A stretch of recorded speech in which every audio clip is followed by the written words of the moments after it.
நாடு, மொழி, இனம், மதம் இவற்றை கடந்து நிற்பது காதல் மட்டும் அல்ல, கலையும் தான்.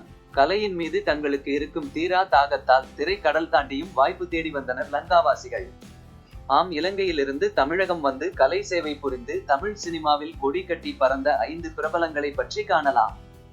எம்.ஆர். ராதாவின் மகள் என்ற அடையாளத்தோடு அறிமுகப்படுத்தப்பட்ட ராதிகா, பாரதிராஜாவின் இயக்கத்தில் கிழக்கே போகும் ரயில் என்ற திரைப்படத்தில் நடிக்க இலங்கையில் உள்ள கொழும்புவிலிருந்து அழைத்து வரப்பட்டார். எம்.ஆர். ராதா தன் மகள் ராதிகாவிற்கு தனக்கு பின் இருக்கும் திரை வாரிசு என்ற முறையில் வெற்றி திலகமிட்டு நடிக்க அனுப்பி வைத்ததாக தகவல். கே. பாலச்சந்தரின் அவள் ஒரு தொடர்கதை திரைப்படத்தின் மூலம் தமிழ் சினிமாவில் அறிமுகமான சுஜாதா கிட்டத்தட்ட 3 தலைமுறை நடிகர்களுடன் நடித்து பெயர் பெற்றவர்.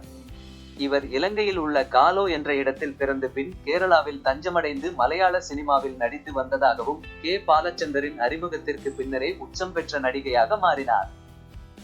தமிழ் சினிமாவின் தனிப்பெரும் ஆளுமையும் முன்னாள் முதல்வருமான எம்.ஜி.ஆரின் பிறப்பிடம் இலங்கையில் உள்ள கண்டியே ஆகும்.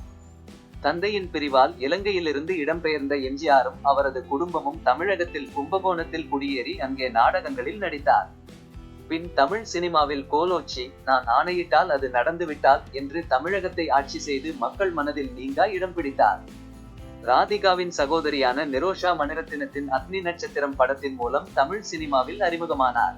இப்படத்திற்கு பின் பிரபலமான நிரோஷா 90களின் முன்னணி நடிகர் ராம்கி உடனான காதல் திருமணத்துக்கு பின் திரைத்துறையில் இருந்து சற்றே விலகி இருந்தார். தற்போது சின்னத்திரை தொடர்களில் தனது கவனத்தை செலுத்தி வருகிறார். இலங்கையை பூர்வீகமாக கொண்ட பூஜா கொழும்புவின் தமிழ் மற்றும் சிங்கள மொழிகளில் நடித்து வந்தார். ஜே படத்தின் மூலம் தமிழ் சினிமாவில் அறிமுகமான பூஜாவிற்கு